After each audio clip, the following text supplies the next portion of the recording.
Welcome to the Nick Blevins Family Ministry Podcast. Our goal is to help you maximize your church's potential. You'll hear from top leaders in children's, student, and family ministry about the principles and practices they use. Now here's your host, Nick Blevins.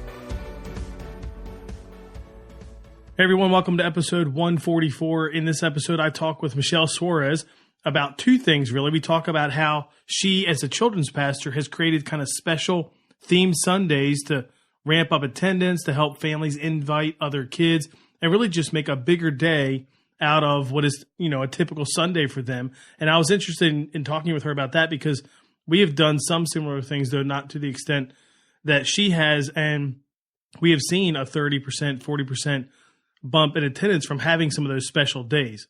The other thing we talk about was something bold that her church, her children's ministry, did last year over the summer for kids. They have historically done a vacation Bible school. They did still do that, but they did something else that I thought was really bold, maybe a little crazy, and I thought we for sure should ask her about that and how did it work and how did it go and if they're doing it again this year and what was the impact on VBS and all that. So before we jump into that interview, though, just want to let you know if you're coming to the Orange Conference, a few things. One, we added a breakout for Ministry Boost. Kenny Conley, Kevin Monahan, and myself will be leading a breakout on You Lead Day on Wednesday, first session. So if you're coming and you're coming to You Lead Day, we'd love to see in that breakout. We're basically going to share the three things that we kind of help leaders do at Ministry Boost in a way that you could take and do it in your own ministry. So we're going to do that in the first breakout there.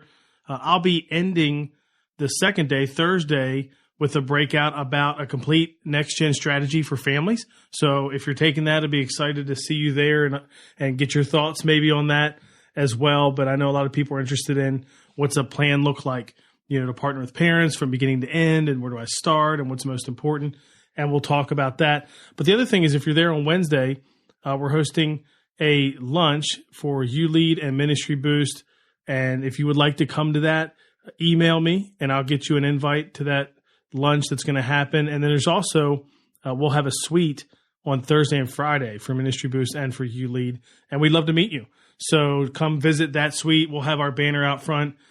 So you'll be able to find that upstairs in the arena. If you're not coming to Orange, none of this applied to you, but thanks for listening anyway. But let's go ahead now and jump into my interview with Michelle Suarez about themed Sundays for kids and what that impact was and something bold they tried last summer.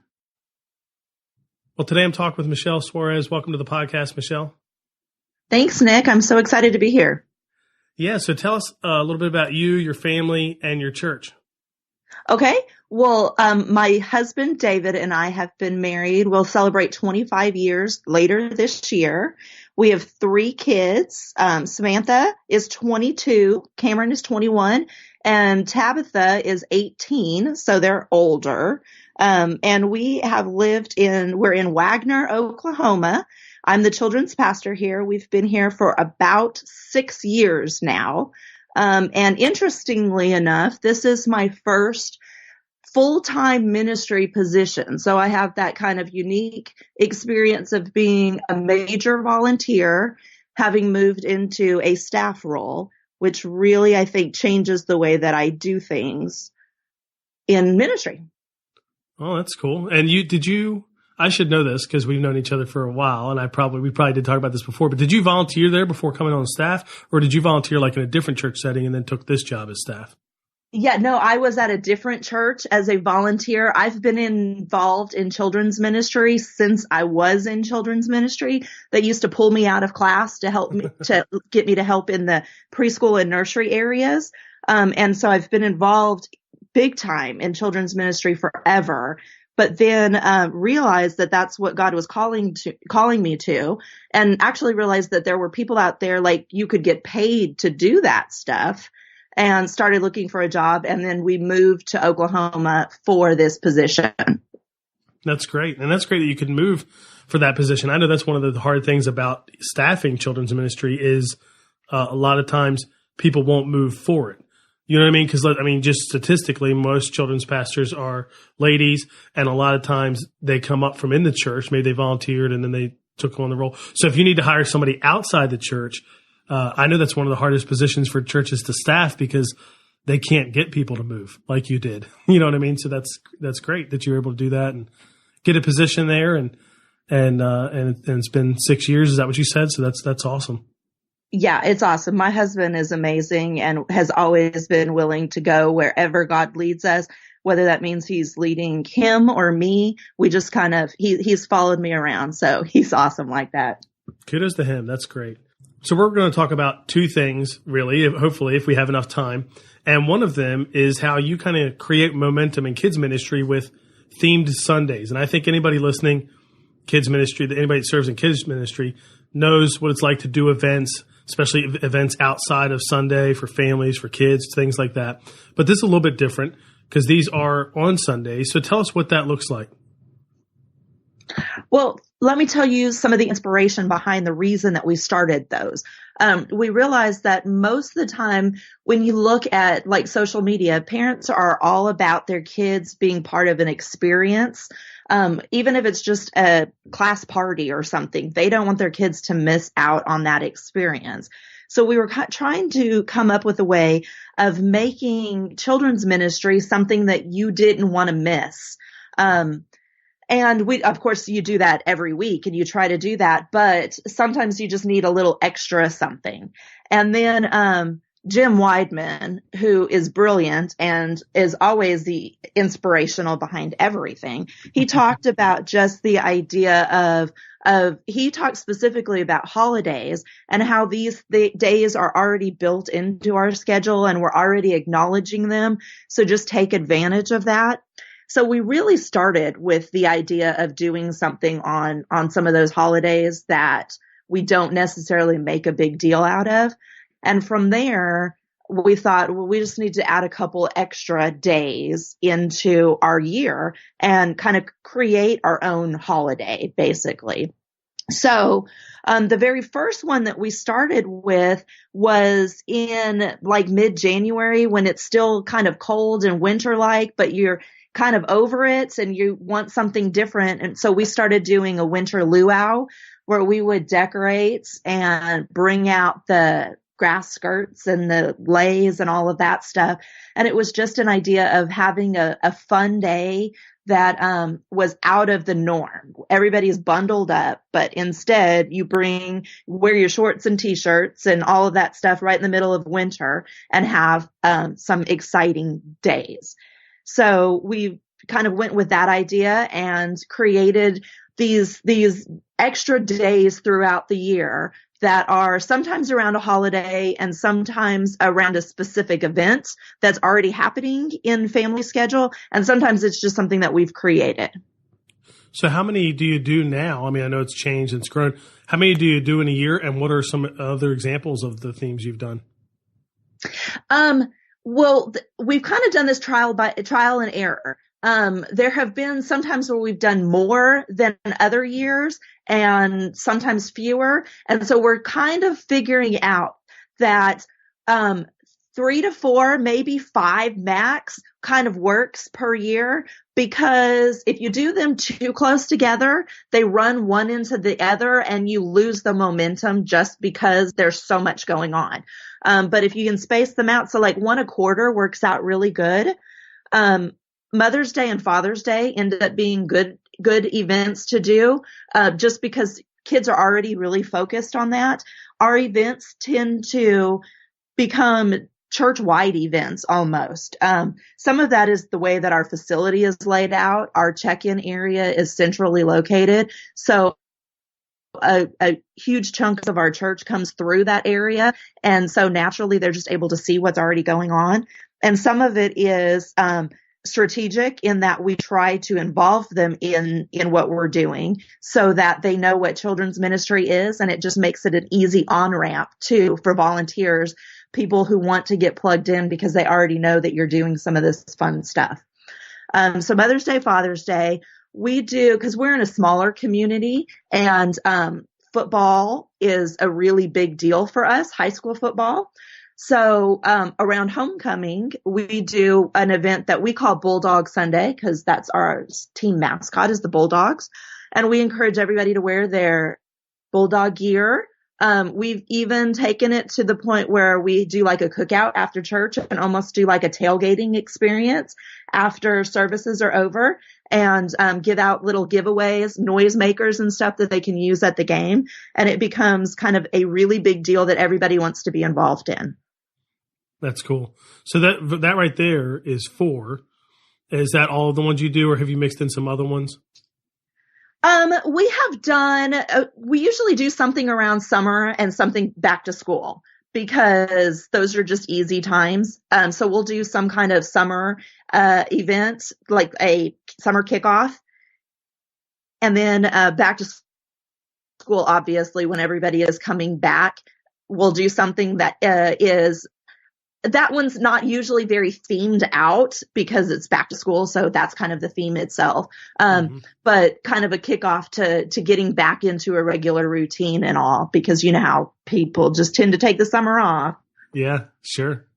So how do you leverage those to see like kids invite friends as well as just see higher attendance from invites? But also I imagine people that, they're coming 1 to 2 times a month, but then they'll show up on those Sundays, I imagine. How do you leverage that? Absolutely. So what happens is some of the events tend to be great events to invite people to, like Bulldog Sunday is a good one that they tend to invite their friends, because anybody that's anywhere affiliated with one of our schools or that particular sports team, and sometimes even the other sports that are involved with that school will show up that Sunday because of what we're doing. So that one's a great one to invite people to. Some of the others, like our winter luau, which is, you're not really celebrating anything specific. That's just kind of to break up the monotony of winter, ends up being a time for people who haven't been in a while, or maybe you just that idea that, so many of them come once a month, and sometimes in January they'll actually come twice a month because they don't want to miss that winter luau experience. What is it? I mean, this may have changed, but how do you communicate about it? Because and I've talked about this even at our church. We'll do special things on Sundays, more like in the hospitality realm, church wide, and one of the things I've wanted to see us do, and we've done this a little more, is communicate about some of those things on the front end so people know about it. So how do you communicate about these special days to really leverage them so that people are aware? Do you communicate about it just that week? Is it weeks out? How do you kind of promote it, for lack of a better term, so that people do respond? That has been one of the biggest deals. So this year, in fact, we did our winter luau, and then I think it was 2 weeks later was National Eat Ice Cream for Breakfast Day. And so we tried to do those 2 events, and they were too close together that they got kind of lost in the shuffle. So you do have to make sure that people not only know about them, but they kind of know what it is that you're doing. So the winter luau, you have to have a little more explanation for them to know what that is. Obviously, the Eat Ice Cream for Breakfast Day, everybody knew what that was going to be about. But you do have to give more advertising time, I think, and promoting time now than you used to, because that idea, somebody may be at church once a month. So we try to advertise 3 weeks out. Our event 3 Sundays out is where we start doing that. And then we do a lot of social media promotion to try to catch those people who maybe haven't been in service in those 3 weeks, to try to make sure that they understand what's coming up and what's happening. And we do it through sometimes paid Facebook ads, and sometimes it's just naturally trying to get other parents and families to share it. Pictures of kids, when you've done this event before, posting pictures of what happened the last time is a huge help, because people already know that you've done it and it was a big deal, and they want to be part of it the next time. I think that's true. If you can get pictures, because it's kind of like you said before, people need to know what it is, and pictures can help them see, oh, okay, that's what you mean. This reminds me of this past year, our church did kind of like a summer kickoff thing, and we've done similar things before. And we have a big baptism day, and people get baptized in the service, in between services, outside. So, it's a big day. It's a lot of fun. And this year we had a bunch of inflatables and food and different things after the service. And I actually did the Facebook ads. And I joked with some people because I feel like I overpromised on them because I had to find pictures of inflatables, you know what I mean, to put in the ad. And it was hard actually to find something that made sense and didn't look like an ad to buy the inflatable. You know what I mean? It looked like it was being used. And, man, we got a big turnout. And I kind of was like, I hope I didn't overpromise and underdeliver here on that. But do you do Facebook ads to the whole community? This isn't just like people that attend your church. This is, I don't know, 5-mile radius or something. Is that how you do that? Yes, we'll do it for our community. And then again, sometimes the event depends on the advertising that you do. Like Bulldog Sunday, we can do our entire community for that one because it's something for everybody to do. Mother's Day and Father's Day, when we do something like that, we'll promote that throughout the community. Our winter luau tends to be kind of in our real close area because it's something that's a little less brought in. So it tends to be focused more on somebody that's already connected with our church and just getting them back in there. Yeah, that's good. So how have these worked or not worked? Maybe you've had some that haven't worked and you didn't do it like you mentioned. You did the ice cream sundae or ice cream for breakfast back to back with the luau. But how have they worked and what's it looked like on those days versus, other days of the year? Yeah, some of them work and some of them don't. And sometimes that's the hard part is just figuring out what your people will get behind. Also, what we've discovered is that sometimes you just have to create this culture of this is what we do. And it takes a couple of events before people really catch on to the idea that you're doing these things.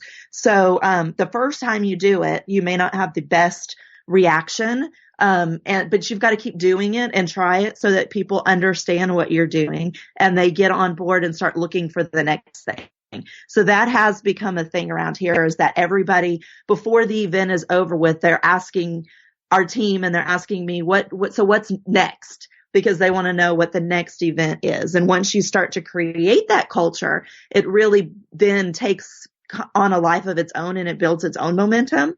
But we do get, like I said, some of those events like Bulldog Sunday, you get a lot more visitors that come in and people are really excited. And it's almost like they already know what to expect with that one because it's so clearly put out what it's about. And there's already something that they can kind of grab hold of. Even if they've never been to your church, you have that Bulldog idea in common. Whereas other things, you kind of have to ease them into the idea of like the luau. Nobody ever comes in their shorts and a t-shirt, except for, of course, my leaders who just look silly in the middle of winter. Or like those, there's always some guys, we have a couple of volunteers at our church who like wear sandals and shorts and unless it's like in the teens, like that's their like one guy I'm thinking of. His role is he wears sandals and shorts unless it's in the teens. And I'm like, man, you're crazy. There's those people. But other than that, you're right. Most people aren't dressing like that. Right. So we just have to provide the stuff. We had a bunch of leis and we had grass skirts and you've got to set the theme so that as soon as they enter, they kind of get a clue as to what's going on. And then they have ways that they can jump on board with it, because you've provided them those things. And then it just kind of springs from there. But, kids really enjoy the idea of something different. And if you can get kids excited about it, then you can get the parents excited about it. And like I said earlier, the idea of that experience, parents just don't want their kids to miss out on something that somebody else is experiencing. Yeah, I think about it reminds me of like when it snows and school's off or it's just a regular day off school or whatever. And I'll see moms on Facebook asking for like, what are you doing with your kids? Looking for something to do. You know what I mean? There's just this, continual searching for something to experience with your kids or for your kids' experience, even if you can't be a part of it yourself. So you're right. That taps into something different than just attending church on Sunday. And I think it's important to keep in mind that the people we reach, actually most of them probably aren't like fully bought in, invested following Jesus. This is my church, is part of my life. You know what I mean? There's this whole percentage of your church that's still journeying, coming one time a month, once every 6 weeks, whatever. And they could use help taking steps and making church attendance, more regular. So that's good. I wanted to ask you, it sounds like you continue the theme of it all the way into check-in. So it does have like a lobby presence. Is that accurate? Yes. And some of that, like I said, is because of our facilities, just the way that we have our check-in area is kind of centrally located. So it becomes one of the main places that we really kind of theme out. Sometimes we've even done things like the ice cream for breakfast was done in that area. So you came in, you got your ice cream, you ate, and then you went into your different environments that we have set up, so that it's not just kind of tucked away where you have to kind of be able to go looking for it, but it kind of hits you in the face as soon as you walk in the building. And it not only does it build momentum for the kids to get excited about it, but you'll see even some of our older family members, our senior adults and stuff will get excited about what's going on for this generation of people, because they're able to see it better than anywhere else.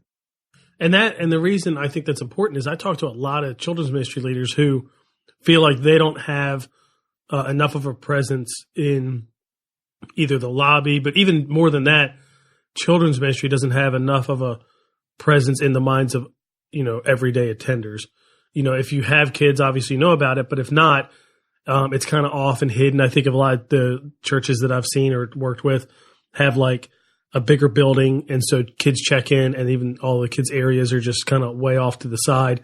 Like you could never know it's there or it exists or what it's called. You know what I mean? Like there was one that I was at recently that I thought they had a huge lobby, larger church, and the one end is just a blank wall. And actually it was where the bathrooms were. And I was thinking, man, if you could just restructure it, put the bathroom somewhere else, or even if they stay there, but they're kind of behind it, and just use that massive wall for check-in and make it bright and colorful for kids ministry, it'd be such a great, visual for people to add value to kids ministry, but they didn't have that. And for you, this is something that's another way to bring attention to kids ministry, because what happens sometimes is just forgotten, or never seen. Right. Yeah. And it's actually been really helpful to us too in onboarding new volunteers and getting people interested in what's going on, because so many times, like you said, children's ministry happens kind of off to the side, and it's going on, but you're not aware of all of the details of it. But when our people can see what we're doing and the excitement and the fun of it, people like to get involved with things that are fun. And when they're able to see this, then we've gotten people who have come up and tried to volunteer and help to do things, whether it's a specific event or getting on board with doing children's ministry weekly. Because of these events, it just makes an easy opportunity to get people involved. Yeah, and just think from the perspective of the person who's not volunteering, inviting them to volunteer to help out one day at the luau, and then asking them to serve regularly after that is way easier than just, hey, can you come serve regularly? You know what I mean? They get a taste of it. It's a one-off thing where they could do it and then, not have to do anything else, but then you can invite them, and it's easier for them to say, yes, they've experienced a little bit. That's good. I think that's we need more of those, you know what I mean, in our ministries, where you can invite people to serve in a way that's easy, one-off, easier to say yes to. And then the next step is, okay, now volunteer on a regular team, and it's not as big a step now. That's good. Anything else you want to add about this before we switch gears? Just the idea of kind of looking at your own calendar and what works in your church and your community. And like I said, the idea that Jim Weidman had of taking those holidays, those things that are already we're paying attention to in our family calendar, and kind of spinning off from those. So it doesn't have to be a whole extra thing that you come up with. It's just taking something that you might already do and making it a little bit bigger, making it a little more attractional, so that you're able to bring in people who either haven't been at all to your church, or it's been a while since they've been there. So everybody can take this and make it their own, because it just it's what works best for your calendar, your community. Yeah, and I was telling you that we did Costume Sunday for the first time last year in our kids ministry. Very easy for us. We even provided extra costumes and everything, but like we added a little bit more to that morning. But other than that, it was just promoting that it was Costume Sunday, and it was great. Kids loved it, families loved it, volunteers loved it, and it was definitely one of our top 5 highest attended Sundays. And we were looking for even more of those, just like this, things that we can do on a Sunday. So again, it's not a separate event with separate energy and money and time and all of that. But how can we leverage, what's already happening? That's awesome. So we're going to talk about something totally different, but it's something unique that you tried last year. And I remember when you were trying it, I was thinking I should pray for you. That's probably my first thought is what I thought. But anyway, you did something new and bold last year with camps for kids in the summer. So tell us about that.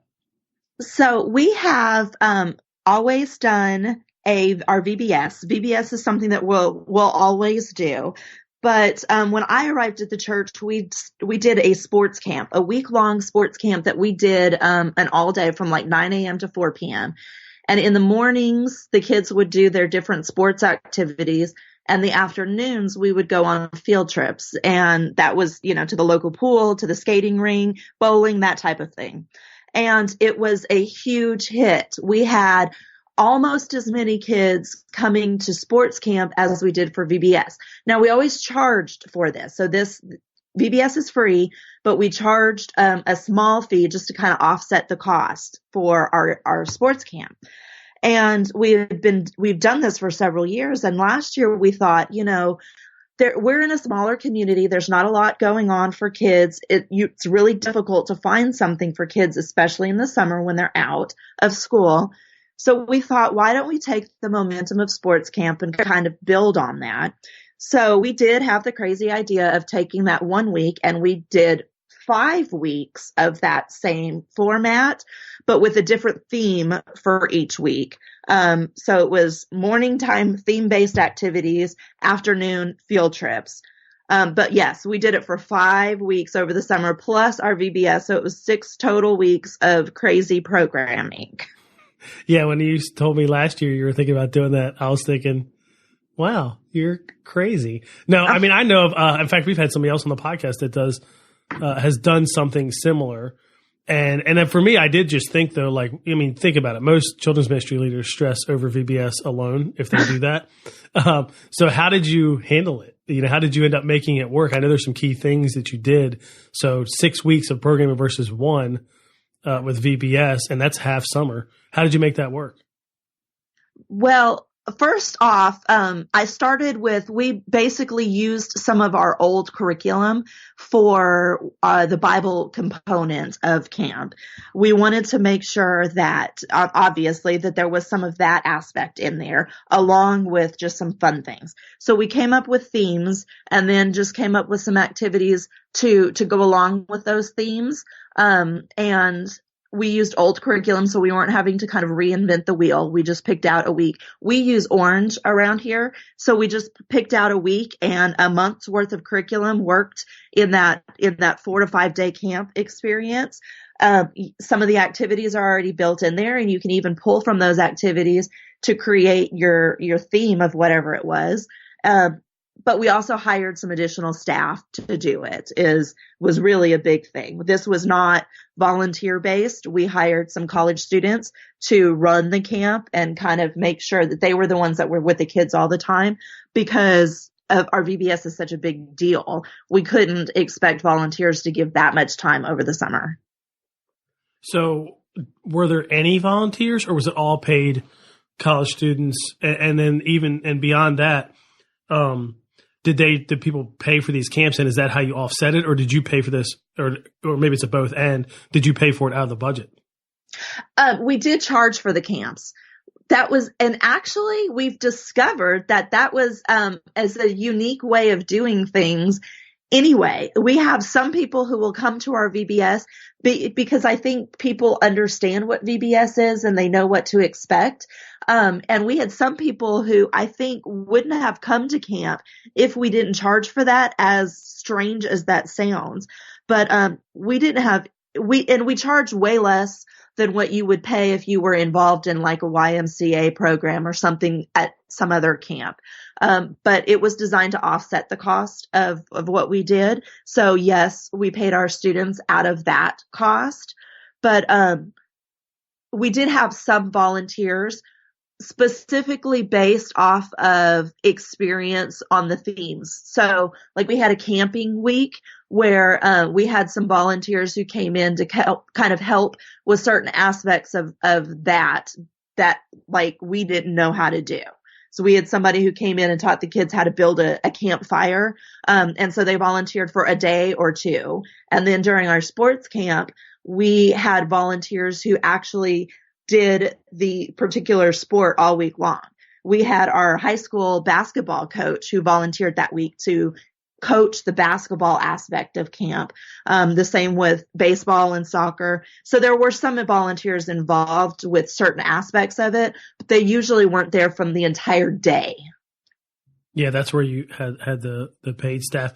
I think there's something to people paying for something. They take it a little bit more serious. You know what I mean? Right. And then for you, it's easier too with signups. Like when it's free with VBS, I don't know what it looks like for you, but it can be hard because you're managing registrations.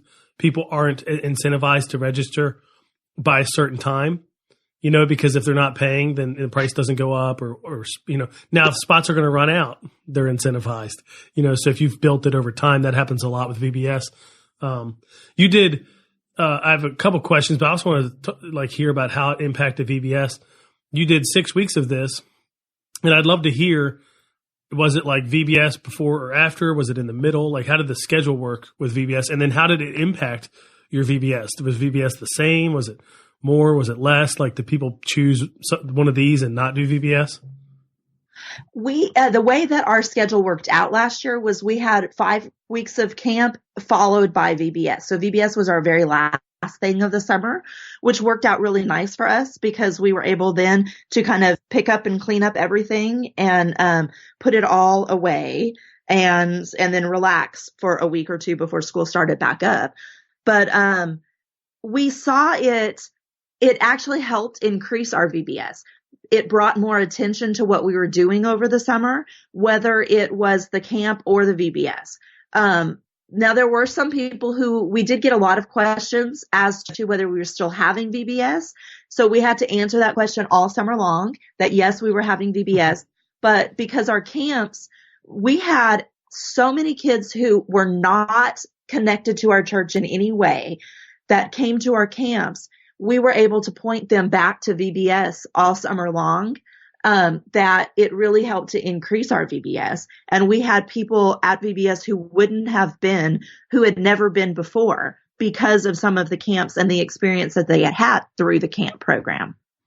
Yeah, and that makes sense that you did it at the end. That was smart because then you could invite everybody to VBS. For your schedule, what did it look like? Did you have to be a part, kind of really involved in all 5 weeks of camp plus VBS?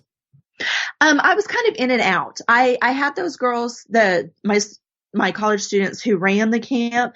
And so I would kind of check in on them in the morning, and then at lunchtime. And sometimes with the field trips, there were some field trips that I had to go on with just because of where we were going or what the experience was. But it at least freed me up in the afternoons knowing that they were taken care of someplace else and I had free time. So it was definitely a little bit more involved than a normal summer would be. But it was different than going to like a camp where you take your kids and you're gone for the entire week. It was easier to be here because I could at least pop in and out of the office and put a couple of hours of work in and out throughout the week as opposed to being gone all week long. Mm-hmm. Yeah, did you hit fall and realize, get all that time back? Or not even fall, but like after VBS, was there a sense of like, I have a week back again? You know what I mean? Like a full week, not it was funny. I was like, actually, look at how fast I can get work done. And I'd show up to the office and be like, I have nothing to do because I did it all in like 2 hours yesterday. Yeah, don't tell anybody else that. You're going to end up with all kinds of other things. You're going to have other things on your plate here. They all thought I was so exhausted that I wasn't getting anything done. And I was like, no, I'm all caught up, but I'm not telling you that. Yeah. That's awesome. So how did, and you may not even know as much from, especially with just 1 year, but how did it connect to the church in terms of camps and attendance? Did you get some kids that come to VBS and then maybe even start attending church? And how did that compare with how VBS connects families to your church? One of the things with the camp, and because it was all day, and for that entire week, you got a lot more opportunity to spend one-on-one time with kids. You got to know those kids a lot better than you do when you have them for the 2.5 or 3 hours of VBS. And you got to know the families, because they would drop their kid off and they would spend a little bit more time kind of letting you know what was going on with their kid that morning as they dropped them off. And then when they picked them up, they would kind of want to know, what did you do? Because it was such a long day that there was so much more involved to what you did than just what you do in the short time of VBS. And so making that connection and building those relationships with families. We had some kids who came to multiple weeks. So you saw them quite a lot during the summer. You were really able to build that relationship so that they knew somebody at the church, so that the next time they showed up, they knew where everything was. And even though it might have been the first time they were there on a Sunday, they had experienced church. They knew people. They knew where things were and the setup of the facilities. So it made it really easy for them to come back and to incorporate into what we did. So we did see a lot of them show up on Sundays. And still they'll still show up here and there, on Sunday mornings every once in a while. And when you see them out in the community, when you live in a small community like we are, and you see them out in the community, then they make that immediate connection to church. And it's a great reminder to them. And they'll say, I haven't been in a while and I'll be back, in the next week or two. That's awesome. Yeah. And I imagine over, the next couple of years, if you keep doing it the same, and the plan is to do it again this year, right? Yes. The same, like 5 weeks, same themes, whole deal, or you change anything up? Well, just the way that the summer calendar works, we're still debating on what we're going to do. I like the idea of doing VBS in the middle of the summer this year, and then do a couple of weeks of camp afterwards to try to see if we can spend some time pointing back to camps. Last summer we pointed toward VBS throughout everything we did, and then spend some time this summer to not just point to VBS, but to point back to camps. So we're going to try that out this summer and see how it goes. Cool. Yeah. And it'd be interesting to see over a span of a few years, like how many, and I don't even know if you ask this, but this has been a big thing. We don't do VBS, but we do an arts week for kids in 3rd through 8th grade. And we do some other things where it attracts enough people, that are not a part of our church, that in the best way we can, we ask if they're part of another church or not. You know what I mean? And we try to ask that in a way that's not like judgmental. Like, are you going to church, or are you a sinner? We try to ask it in a way that doesn't sound like that. But the reason we do that is just so we have an idea. Okay, if the people who are not a part of our church that are coming to this thing, what's their church experience? Are they plugged in somewhere, going regularly? Or are they not? And it would be interesting to see, like, what is that for your VBS? And then how does that compare to your camps? And does it change? Do the camps reach a higher percentage of people? Like, I know a church that I'm working with, I'm not going to get the math right, but I think half their attenders for VBS are kids from other churches. Mm-hmm. And only 30%, I think, are their kids, and 20% is like they don't go to church, So the percentage of kids that are from other churches outweighs the kids from their own church. And it's like, so that might be okay, but it may not be too. Like, you may see that and realize, you're going to try to do something a little different here. For them, they're not as concerned about that as they are trying to increase the percentage of kids that are not a part of any church. Mm-hmm. So they're just trying to grow that. And it'd be interesting to see, once you had a few years of this, how the camps do compared to VBS. That would be interesting, Yeah. I mean, I don't have any statistics, but I know that because we were able to talk to kids so much more during camps, that you just had a lot more downtime, that we did discover that there was quite a few of them who weren't connected to a church. I remember having a conversation with one little boy who had told me as we were sitting there waiting for his mom to pick him up, he said, I've never been inside of a church before. This is the first time I've ever been inside of a church building.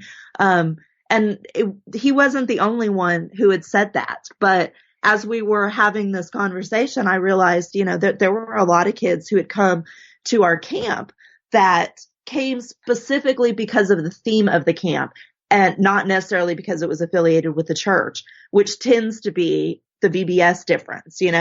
People come because they know VBS and the church aspect, and parents want their kids to be at a church, or they went when they were a kid and they want their kid to have that same experience.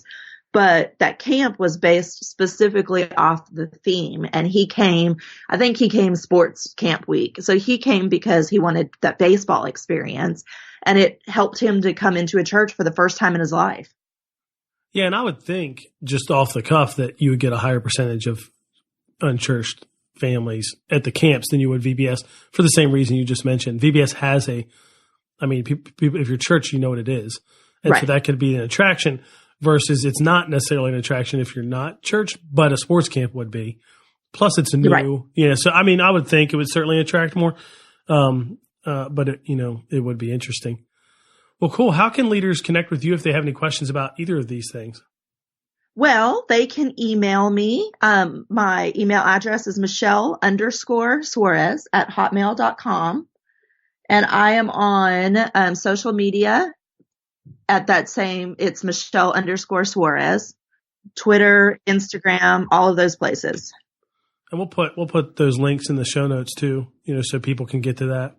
Awesome. If they have any questions. Cool. Well, Michelle, thanks for taking time to come on the podcast, share about two different things. But it's interesting because as we were talking about it, I realized in some ways there's the similarity. The similarity, of course, is trying to have new and creative ways to reach kids. You know what I mean? And build momentum and connect them to the church. So, but it felt like, of course, two different topics. But when we talked about it, it was like, yeah, we should hit both of those. I think we should talk about both those things. So thanks for taking time to come on the podcast and share with us. Absolutely. Thank you so much, Nick. You do a great job. I appreciate you. Thank you. Well, I told you that idea was bold and probably a little crazy, but man, what an impact they had, which is just awesome that they were to pull that off. And I love the idea, of course, of using college students, interns, things like that, paying the help there for them to run the camp, which was a very smart move if you're going to do that many camps, that many weeks of camp in a row. Some action items I think of coming out of this interview, we'll start with that. I think you could look at your summer strategy. I know I wish we had more interns in the summer, and I know weren't exactly interns, but I think the idea of giving young leaders chances to learn what it's like in churches to lead in different ministries is huge. And if you're anywhere near like a college, that would be a great place to partner with and do that. I think that'd be huge. So maybe that's the action step for you, is to think about that with your summer strategy, and probably not just 1 week or, one camp or one VBS, but what would it look like to implement something for all of summer, not just to help you, but also to help those young leaders learn how to do ministry. So that'd be one thing right there. And another action item would just be to evaluate your summer plan. What is missing? What is wrong? What would help if you changed it or tweaked it or added or something like that. And then when it comes to the theme days, what theme days could you try out? Pick one. What theme day could you try out? Leverage it. The thing I love about it's like we talked about in the interview, it's not a separate event. We just wrapped up one of our huge separate events for kids ministry, and boy, it is a lot of work. We love it. It's great. About a quarter of the people that come are not from our church, which isn't even the goal of it, but it's also a benefit. It's a kind of a second goal, I guess you could say. But man, it's a lot of work. It is so much more work than when we did like the costume party or something that already happens on a Sunday, and then we can just leverage, that Sunday, spend way less time planning the event, but see kind of a similar impact and a similar momentum boost. So plan your next theme day. What's that going to be? How's that going to work? You can get all the show notes at nickblevins.com/episode 144. As I mentioned in the beginning, if you're headed to the Orange Conference, be sure to connect with us in one of those few ways that I mentioned. You can also stop by our booth, which we'll have on the arena floor there. We'd love to see you there. Thanks for listening. Hope this was helpful, and I hope you have a great week. Thanks for listening to the Nick Blevins Family Ministry Podcast. We hope this helps you maximize your church's potential. We would love to hear stories of how you apply what you've learned. You can do that by leaving a comment on iTunes or in the show notes at nickblevins.com.